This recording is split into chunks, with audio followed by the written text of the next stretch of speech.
চন্দৰাত এটা boxing academy স্থাপন কৰিছে। আজি তাৰ শুভ উদ্বোধন হ'ল আৰু ই এটা ডাঙৰ আদৰ্শ যে নিজে যিখিনি অৰ্জন কৰিছিল, প্ৰতিভাৰ অধিকাৰী হৈছিল, তাক 10 জনৰ মাজত বিলাই দিয়াৰ প্ৰচেষ্টা।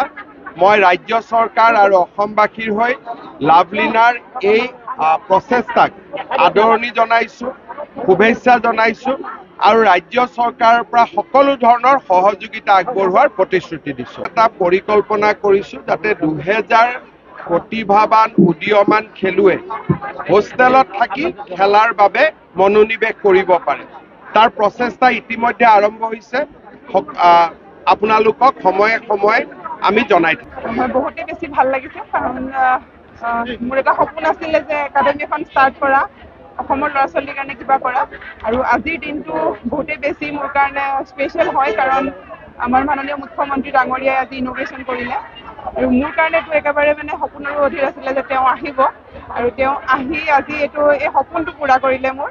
আৰু যিহেতু তেওঁ যিখিনি কথা কয়, যেনেধৰণে মটিভেট কৰে, এই মটিভেশ্যনে মোক আগন্তুক সময়ত, তেওঁৰ উপস্থিতিয়ে মোক আগন্তুক সময়ত মটিভেট কৰিব, যাতে মই আমাৰ অসমৰ কাৰণে, আমাৰ অসমৰ ল'ৰা ছোৱালীৰ কাৰণে যাতে আৰু ভাল কৰিব পাৰোঁ, তেওঁলোকক যাতে এটা প্লেটফৰ্ম দিব পাৰোঁ, তেওঁলোকক এটা ৰাস্তা দেখাব পাৰোঁ, যিটো অনাগত সময়ত যাতে ইণ্টাৰনেশ্যনেল লেভেলত হওক, অলিম্পিকলৈকে যাতে মই এই ৰাস্তাটো দেখাব পাৰোঁ ল'ৰা ছোৱালীবোৰক, তাৰে মোৰ পৰিকল্পনা।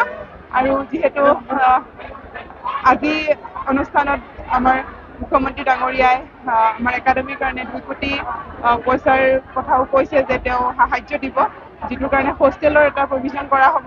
সেইটো মোৰ কাৰণে এটা বহুত ছাৰপ্ৰাইজ হয় মই এইটোক লৈ, কাৰণ ইয়াৰ পৰা বহুতো ল'ৰা ছোৱালী, যিহেতু অসমৰ বিভিন্ন জেগাৰ পৰা কল আহি আছে, সুধি আছে যে ইয়াত থকাৰ ব্যৱস্থা হ'বনে নহয়, কিন্তু জেগাটো সৰু হোৱাৰ বাবে থকাৰ ব্যৱস্থা হোৱা নাছিলে। এতিয়া যদি ছাৰে যি কৈছে সাহাৰ্যৰ ফলত চাগে আমি অনাগত সময়ত হোষ্টেলৰ ব্যৱস্থা কৰিব পৰা যাব, আৰু বহুতো ল'ৰা ছোৱালীক আমি ইয়াত ট্ৰেইনিং কৰাব পাৰিম। ভাবিয়ে ভাল লাগিছে, নিশ্চয় এইটো কৰিবলৈ পালে আৰু বেছি ভাল লাগিব, আৰু চেষ্টা কৰিম যাতে এইটো ছাৰে যেনেধৰণে আশা কৰিছে তেনেধৰণে মই পূৰা কৰিব পাৰোঁ। যিকোনো খবৰৰ বাবে যোগাযোগ কৰক 7099017330 লগতে 7099017110 নম্বৰত।